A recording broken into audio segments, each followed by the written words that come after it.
Prabhupada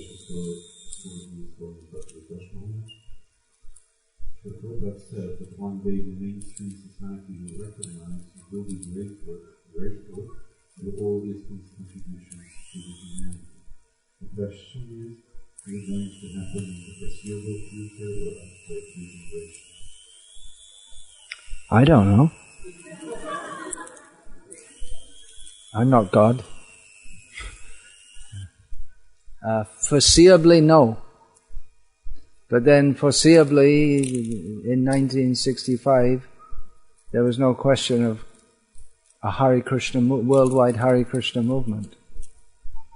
So, it depends a lot on us, doesn't it? Srila Prabhupada said that.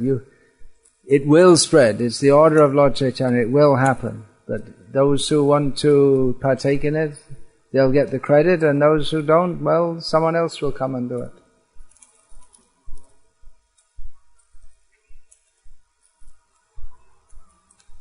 That's all I have to say about that.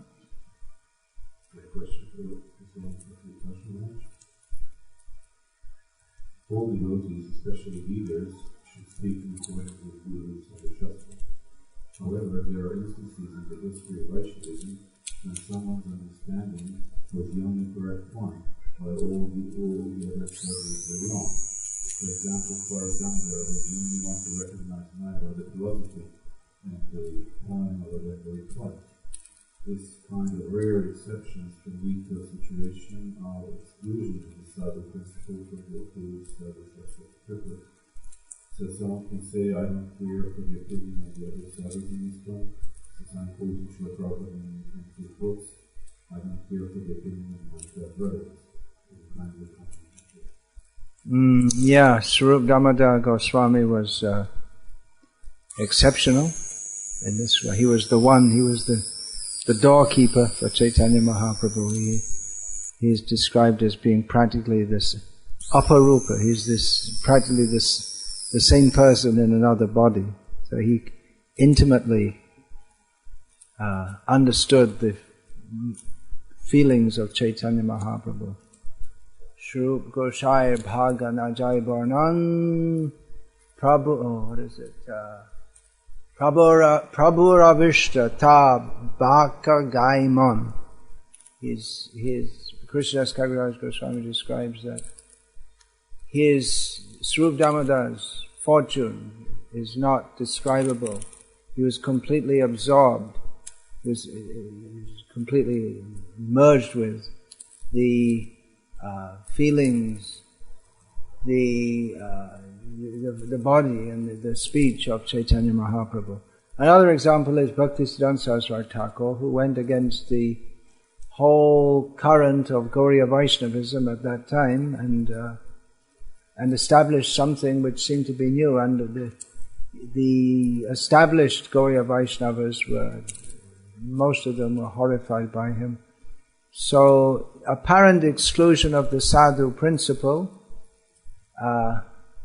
may be there. Swarup Damodar, Bhaktisiddhanta Saraswati Thakur. The obvious point here is that these are devotees on an extraordinarily high level. And actually they don't exclude the sadhu principle. It's just that the others, those who are seen to be sadhus, they may be, if you go back to the further tradition, you'll see that he's completely in accord with that. But some present sadhus may not be. In which case, in the case of Bhaktisiddhanta Saraswati Thakur, the tradition, as it was being practiced at that time or understood at that time, was highly corrupt.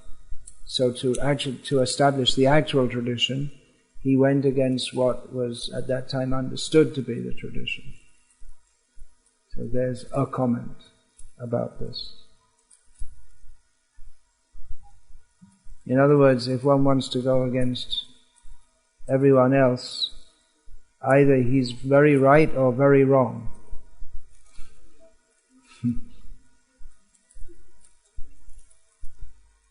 Next question. Why That's from our GBC visit, including their member lesson, Krishna Mantra 3. This fact turned off right from the devotees to serve in this 15 people for more years. What was the wisdom behind that demonstration practice?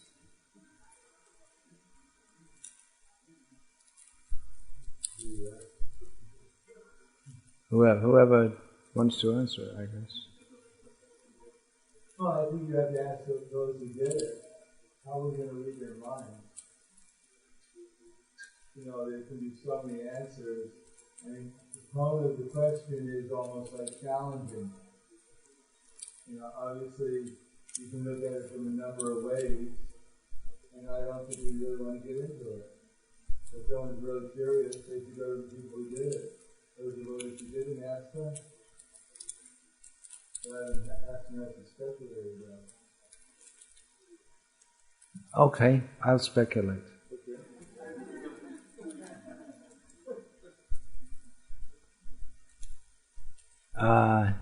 The history is there that Kirtananda Swami did many things which were not good. But he also did some things that Srila Prabhupada appreciated. So generally at the end, one is in a generous mood. Was it this morning we read or yesterday, Srila Prabhupada called the person, the highest person of high level of consciousness, like the bees, they take the nectar.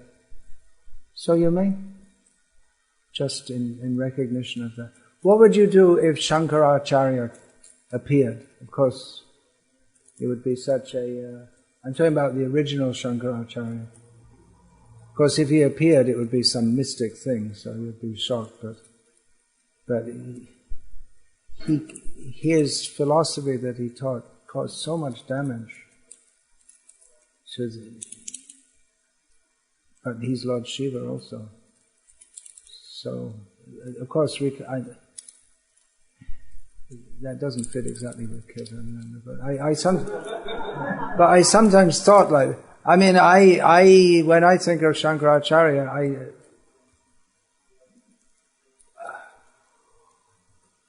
I'm very impressed. It's a very, very impressive story of how he went and he preached, and he has followers. Recently, no, not recently. I think it was last year. I was in Rishikesh. There's the samadhi is there of Ram Sukdas Ji Maharaj, who was one of the most prominent sadhus of India of the present day. He wasn't this kind of womanizing sadhu. He was a real sadhu. Mayavadi tinge. He was connected with Gita Press, which Srila Prabhupada, about them, he said, well, they're not such bad Mayavadis. They have some devotional element also. So I happened to be in that area, and someone brought me there and said, so I went and, okay, I guess I'm setting myself up for some machine gun fire here. I offered obeisance. He's a great sadhu, not philosophically a pure Vaishnava, but I spoke also. I was invited to speak I was there on Ram Navami, and I was invited to speak by his followers there, which I did, and they were all appreciative. So there are sadhus who are not pure devotees. Now, of course, with Kirtananda we're talking about behavioral problems. With Ram Sukdas Ji Maharaj, he didn't have behavioral problems. He was a genuine sadhu. In that sense, he promoted Vedic culture. His big thing was study of Bhagavad Gita, getting people to study Bhagavad Gita. Srila Prabhupada said about Kumbh Mela, so many saintly persons go there. Srila Prabhupada would, on another level, be ready to fight with every one of them philosophically, pretty much. But Siddhi said they're saintly persons. So I'm not planning to go to Kirtananda Swami's Samadhi, but I can maybe it's a speculation why they offer the peace. I don't think we can read into that they approved of everything that he did and said. But they appreciated also that there's something there that Srila Prabhupada also appreciated. And that actually many devotees got their spiritual life under his guidance. So there was a time when he was doing better. That can be remembered. I can only speculate that Prabhupada will remember that.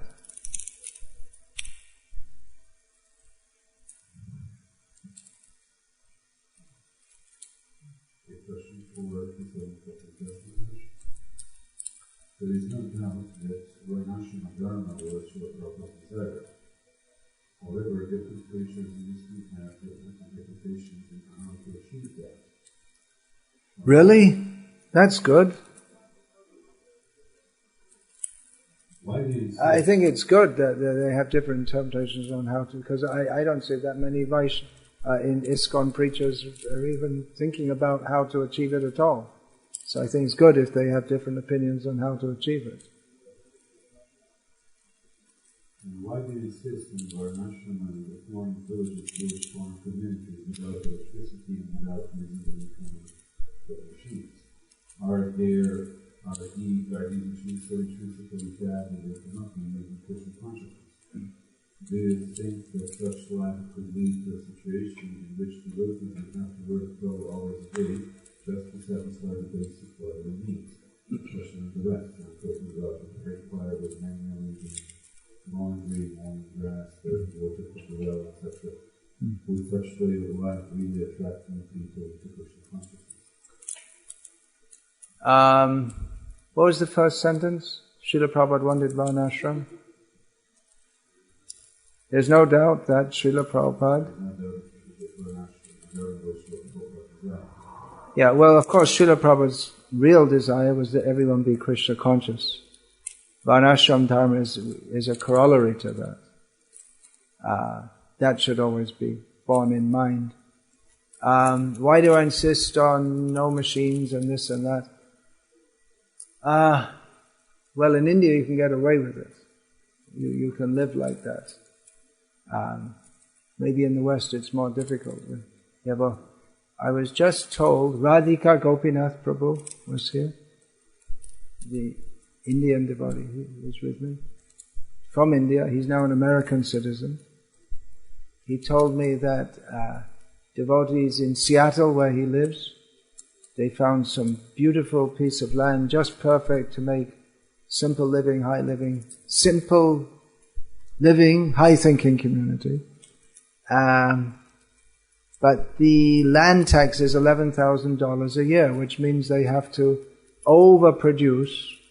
They're practically forced to get into agribusiness even to pay the land tax. And there's a stream going right through the property, but they're not allowed to touch it by law. They're not allowed to take any water from it. So the laws in the West make it so difficult to live simply. The governments have made it such that it's very, very difficult. You see this, Croatia joined the European Union and all the people used to sit on the side of the road selling raspberries and honey and things like that. Stopped, dead, finished. Now you can only get it in a shop with a computerized printout. So these governments are, and increasingly India is becoming like that also. But so far, devotees are able to live like that. And not everyone can take to it, but those who do are very happy in doing so. Why are they very happy to live a life where the winter isn't so much for it does actually get cold in the winter, and there's no, which you wouldn't think it's cold by Lika standards, Lika winters with snow and this and that. But then there are arrangements for heating. But in India, people, I was just in Himachal Pradesh, where it's cold even in the summer. And it's a state in North India.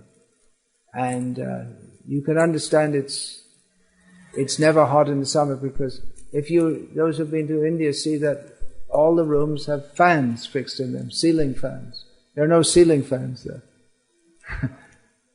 It doesn't get it. But they don't have any arrangement for heating either. You just tolerate it, that's all. So it's cold in the winter, and it's hot in the summer. If any of you have been in the summer in India, apart from Himachal Pradesh and a few other places, it gets very hot. But they're tolerating it, and they're very happy, and they can go back it's grihastas. They can go back to the city, but they don't want to, because they're very happy. What is the happiness? It's Krishna consciousness. Because they have morning, noon, and evening, they all come together for hearing and chanting about Krishna. And it makes you happy. It's actually a fact. If you have, one devotee told me he was quite a few years as a brahmachari, preaching, leader, this and that. He got married and lived on the farm. He said, my sadhana is much better now. And now I'm a grihasta, my sadhana is better. Because we didn't have 3 times a day. We only had 1 time a day program. In the evenings we'd be out distributing books or something. So they're happy by doing that. So I say no electricity, because as soon as there's electricity, then there are minimally electric lights. You think, well, what's wrong with that? Well, then you can stay in your room and do something else. But if there's nothing else to do, everyone comes to the temple and they all hear and chant together. And they take rest very early and get up early and chant all their rounds. So the morning program is quite short, because the sun rises early and they're out working in the fields and elsewhere. Srila Prabhupada, he said that, yes, machines can be used in Krishna service, and he said initially that may be required to set up the infrastructure for these projects. It's a lot of work. Building houses, building roads, building barns. So there is a lot of work to do, and Srila Prabhupada said that machines could be used. But so far if there's some major work to do, we may call in, hire a tractor. We don't keep one. In one place we went, the land hadn't been found for years, and it required a tractor to clear the land. So we're not totally fanatical about that, but pretty much so, because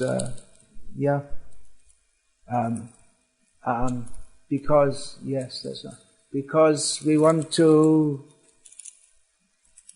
do it, come to the best standard as soon as possible. Whether you use machines or not, that's not directly anything to do with Krishna consciousness. But there are ramifications also. I'll give an example. At one of our farms, we have for pumping water, tube well like this.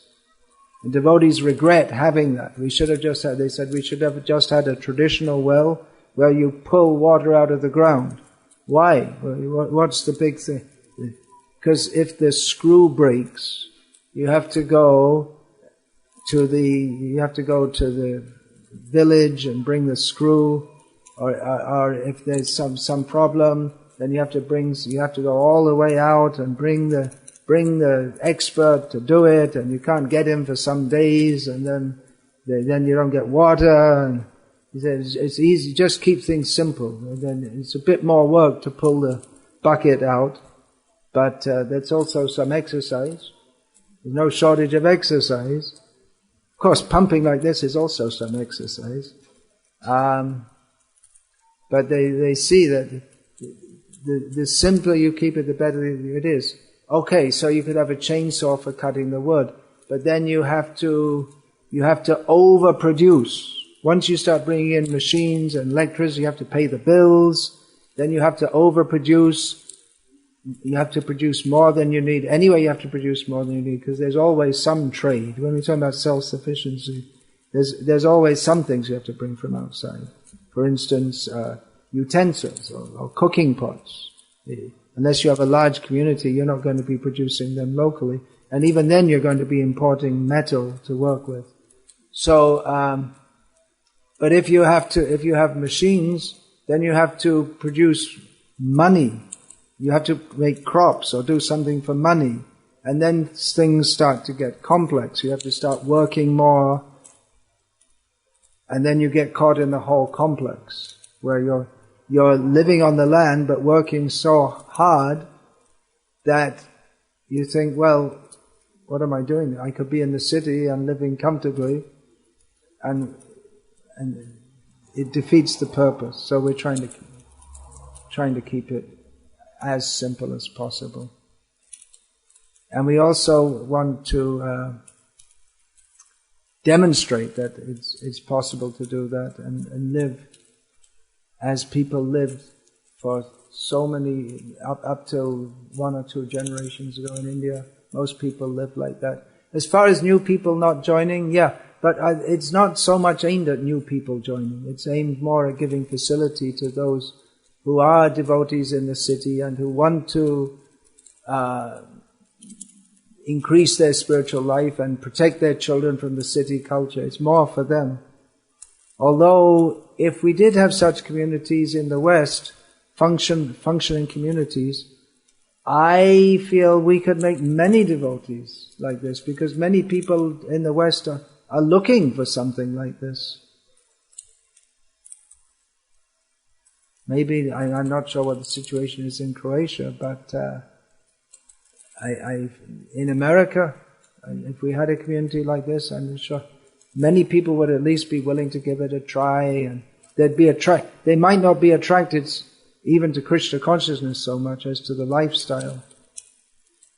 And as I've heard, I've been told that many young people in America who have good jobs and they're all set up for a successful future, they're opting in their early life to instead buy some land and live on the land. And there are communities like that in Wales. There's some community where people are living like that, simply bartering. They're not devotees by any means. They eat meat and they make their own beer and wine and this and that. But it's basically the same principle. But they're also most of these communities, they have their alternative energy sources. But this is a big topic. Before we started any of these communities, we had lots and lots of research and discussion. And we discussed, should we use machines, should we alternative energy, you can have solar energy, but we decided not to do that. You could have cheap energy, solar energy, wind-powered energy. We decided no, we'll just get by with what people got by with for generations. It's so many things, and we're still discussing. We regularly, 2 or 3 times a year, the leaders of these communities, we get together and we discuss, and there's so many things. It's not so simple to live simply. For those who are there, yeah, but to set it up, and then there are legal considerations, and government's always making more and more laws, making things more and more difficult to live in any way except that they want you to live as some robot of their society.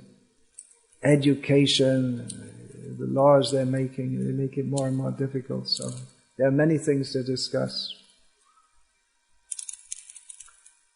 It's not easy, but there is the satisfaction of knowing that this is something that Srila Prabhupada very much wanted, and there is for those who can adjust to it, and they're feeling the happiness of Krishna consciousness, which is the point, that to save time for Krishna consciousness. There was this saying, oh, you have to work so much and you won't get any time.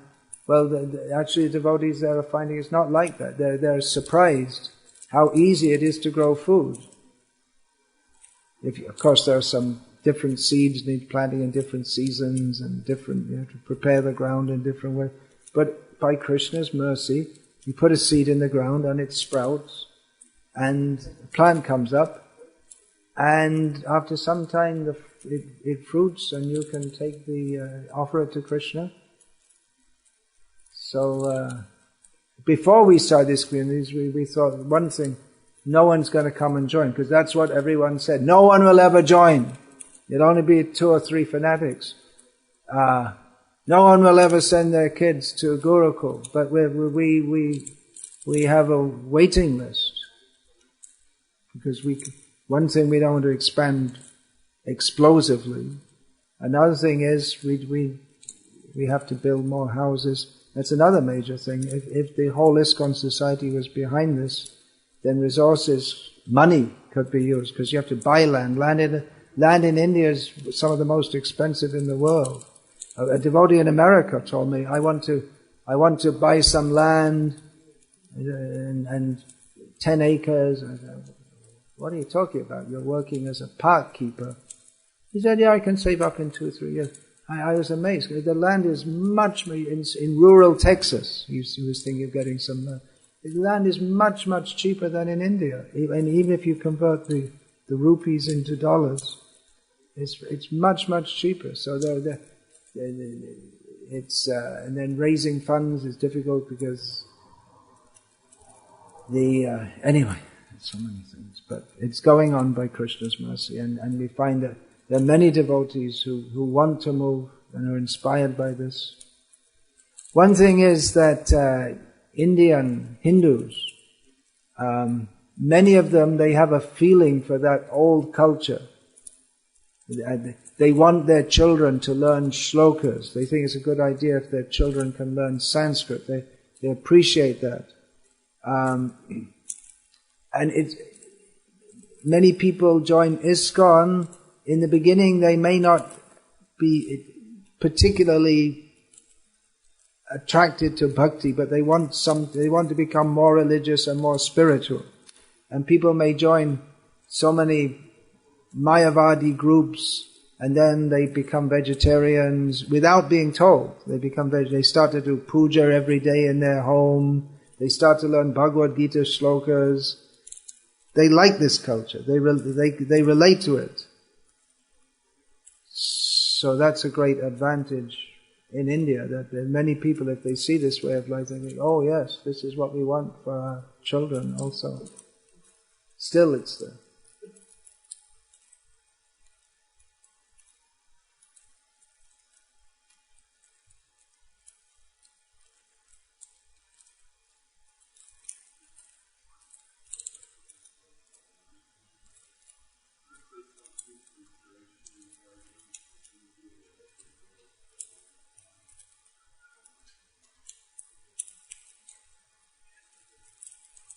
Well, everything will be judged at the time of leaving the body. And as I sometimes say, no one dies healthy. Therefore, practice being sick is an opportunity being sick is an opportunity to practice Krishna consciousness under difficult circumstances. And one can actually make advancement under difficult circumstances. It's much more likely that at the time of leaving the body, which is the most difficult circumstance, one will already be prepared to focus the mind on Krishna, even in that situation. On the other hand, if someone lives a relatively healthy life throughout their whole life and never has the experience of being sick, it's going to come as a big shock at the time of death. One may not be so well prepared. So I have a laptop here, there's a letter. It's just about 4 lines Srila Prabhupada wrote. One devotee had written that there's one disciple of yours who's very sick all the time. She's really trying hard, and could you say something to encourage her, something like this. I just remember 4 words from, the gist of it is that she should tolerate, and then Srila Prabhupada wrote, pleasure is a misconception.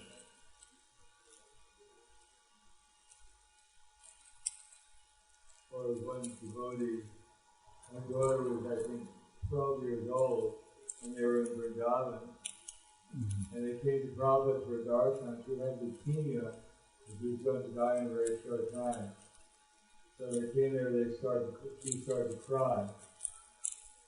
And you think, Prabhupada, generally people become sentimental, poor thing. I said, no. I said, there's no use lamenting. We're not the body. Death is not the end.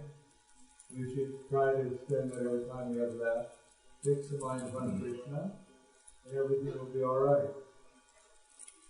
One of the famous walk in 1975, and Prabhupada said that the whole civilization, with many people in darkness, will soon come to an end with the next war. That war is coming very, very soon. And during the conversation, the devotees were going, what should we do, Prabhupada? What should we do? Now that the war is coming. Prabhupada's answer was, chant Hare Krishna. Not that if we live another 20 years, everything will be alright. No, you die today, you die tomorrow. Everyone has to die here. But if you die in Krishna consciousness, then it's glorious. And if you die without Krishna consciousness, whatever you may have accomplished, you just have been defeated.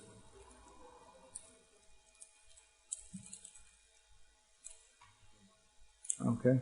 I'll just add one more line to that. Be realistic. Some devotees said to me just this afternoon, we hope you keep on coming here for many years. I tell them, come on, I'm not going to be living for many years. Be realistic. Once you get to 60 years old, you don't expect to live for many. Anyway, what is many years? Even if you live for 90 years, it's not many years. Birth, death, old age and disease. Remember that? Of course it is tough when you're sick. It is difficult, no doubt. Everyone has to face this. As Srila Prabhupada, in his last 6 months, lying on that bed, said, don't think that you won't have to go through this. Because when you're young, you think, I'm very healthy. It's an illusion. Youth is a great illusion. The illusion of health. Of course, nowadays, most young people are sick also.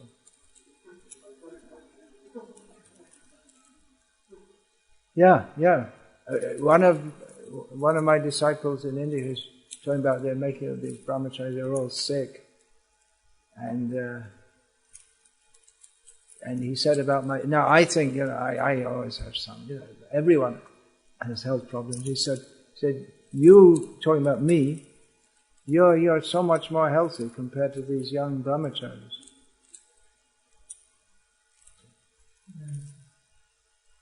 There's a little concern in this country for Denmark. I guess that's the best vision we can get,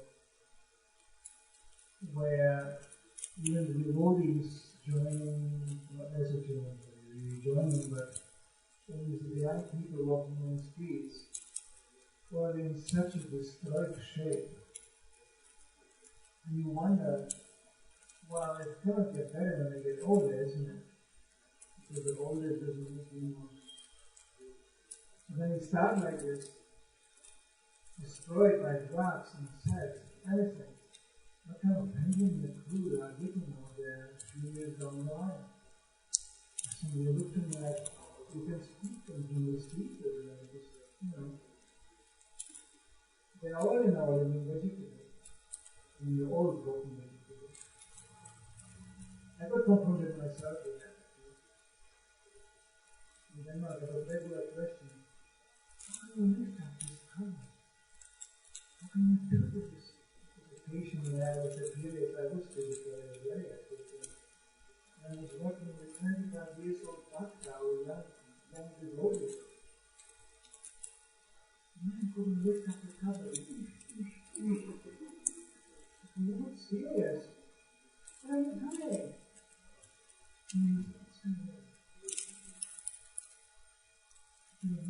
left hand.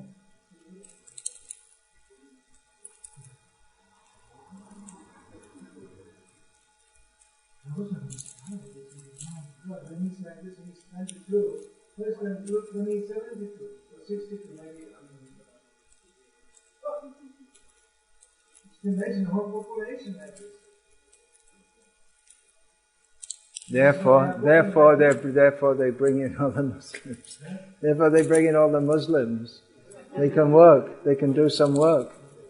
They're not destroyed like that. The only problem they are in the location to shoot them.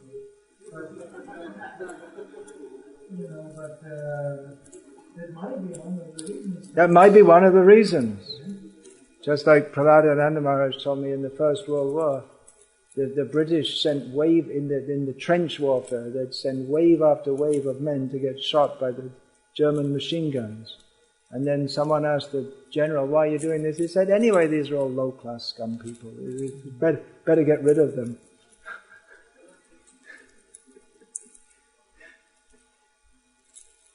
It may be, you never know what these demons have in mind. Just the fact that they're attempting to save like our children from that kind of lifestyle, it's amazing investment they are doing there. I'm very simple Krishna, I never touched it. It was lying in front of me on a table. Only the little postman was looking at the itinerary. I was scared. Grateful I was not spending nights over in this learning section. I cannot give you pictures of this young generation or how they are spending their time today. Even in Croatia, But the amazing thing is that still some young people are becoming devotees. In America, and there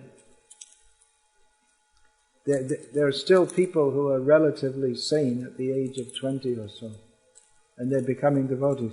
But it's also, just like a couple of years ago, one young man came to me, very nice devotee. He just told me about, I asked her, "So where are you from, what's your background?" So he was raised by his mother only, who's a drug addict, but on prescription pills. She has to take drugs, and she's mentally unstable. And he was raised by her. And then there was someone else, I didn't personally meet them, but Ananda Tirtha Maharaj told me. She's a devotee, and she was raised by two lesbians. And this is just, people just come, yeah, my mother was, I never met my father, my mother was a drug addict and always shouting. And, just like it's the most normal thing in the world, but they themselves are quite sane. And you even have people joining who, their parents, both of them have lived together all their life. There's still some people like that in America. Yeah. I mean, I'm talking about 20-year-old kids, not our generation. So there are still, and they're not Christians. They're not hardcore Christians. There's still some people who live together like that.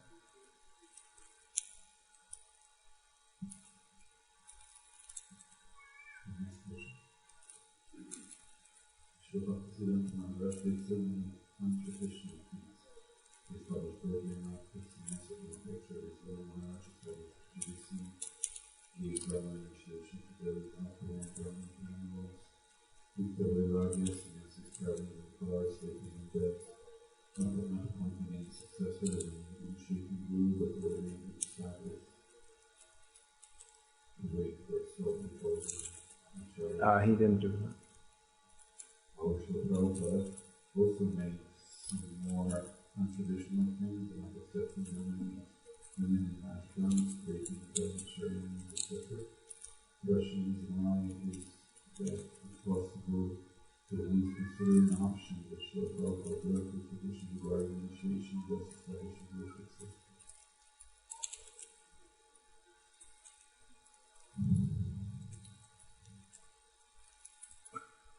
Why is it not possible to think that Srila Prabhupada broke with tradition by making the Ritvik system?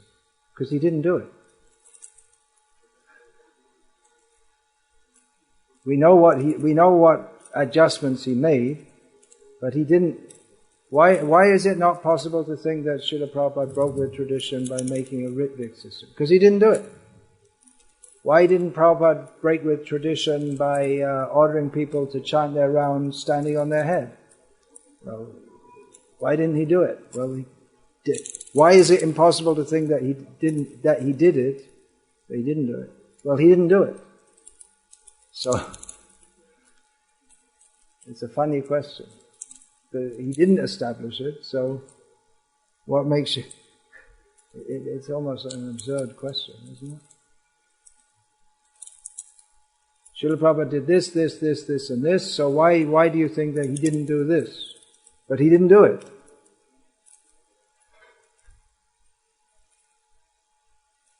Why didn't Srila Prabhupada send people to preach on the moon? Well, he didn't do it. There's actually a virus in there, which is very dangerous. Which implements the impossibility, and the one really deviated preacher, he presented himself that he's the embodiment of that, which the Prabhupada didn't manifest yet. He is coming in Prabhupada line, but there are things that Prabhupada is indicated here.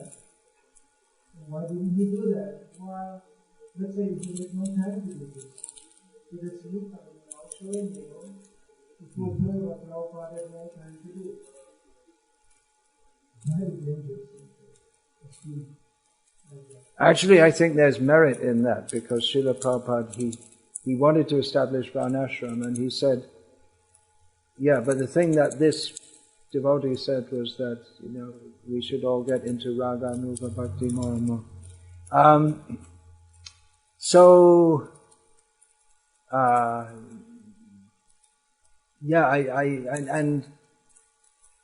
what's his name? Long time Kuladri Prabhu. He said that when Srila Prabhupada came to New Vrindavan, he didn't speak about book distribution, he spoke about farms and communities, and Kuladri Prabhu got from him the impression that this phase of the Krishna consciousness movement would be very different from the original phase, which was massive spreading of Krishna consciousness all over the world. So my understanding of Varnashram Dharma is that there is much to be filled in. Srila Prabhupada himself is often quoted as saying, I have given the framework, now you have to fill it in. So I agree with that, that there are many details of Vaishnava society that Srila Prabhupada didn't directly teach us, but that we have to fill in. But there's no indication that he had any successor who would be the one to take over and do that. Of course, the person who claimed himself to be the successor wasn't talking about Varnashram, he was talking about Raga and Bhakti. And definitely the Chaitanya Mahaprabhu's movement is meant for that, to aim at that. And there should be devotees who are developing that. On the other hand, from what I understand, the particular sannyasi that you're referring to, he was very enthusiastic to preach this in the West, but after some time, he started preaching, you're not the body and all this kind of thing, because he found that it wasn't so. It's not just by telling people about it that they can come to that level. And he also said, anyone comes to me, see all the devotees are falling down because they didn't come to me. If they come to me, they'll never fall down. And somebody went to him and they fell down. So it's not a cheap thing. It is the aim of our movement to join Krishna in his rasa dance. Srila Prabhupada writes that in one purport in the songbook. But it's So yeah, there, as far as teaching Raga Anuga Bhakti, Srila Bhaktisiddhanta Saraswati Thakur said, well, you can't teach someone about their rasa in the spiritual world. That will be revealed, and the Guru can help in this regard. So, yeah, if the movement is to spread widely and fulfill Prabhupada's mandate, there will be many things on the social level that we have to research and find out what to do. Exactly what does it mean to be a kshatriya ruler in the modern age? There are many things which Srila Prabhupada indicated, but he didn't teach the details. Definitely many details we'll have to fill in. But as far as as Srila Prabhupada is purported to have said, everything that you need to know to become fully Krishna conscious is in my books. So that's there. But there may be some danger also in something like the Ritvik idea that Srila Prabhupada, and we just follow exactly what Srila Prabhupada said at that time, because exactly how Krishna consciousness is practiced in different circumstances, that may change in course of time. We don't follow exactly all the way that Chaitanya Mahaprabhu followed. For instance, Ekadashi observance. That was a standard thing in India. Not only among Vaishnavas, any smartas, and they would follow very strictly. But what I see is people today, Srila Prabhupada didn't insist on that and didn't follow strict Ekadashi observance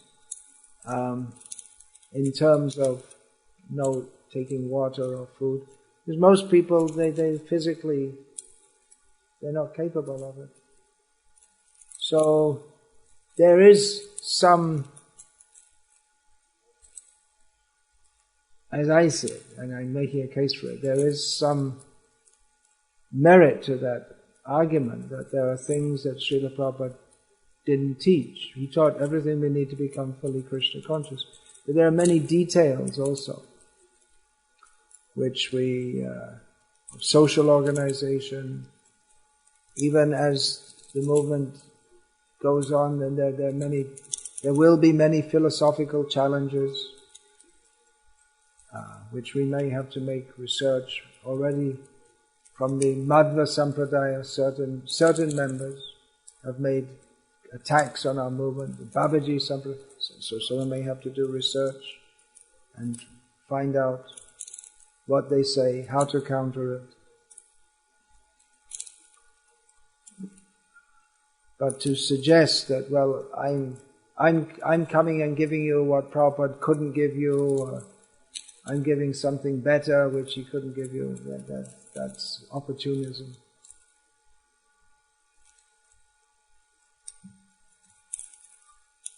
Okay, should we take one more question and then finish? Unless you want to go on?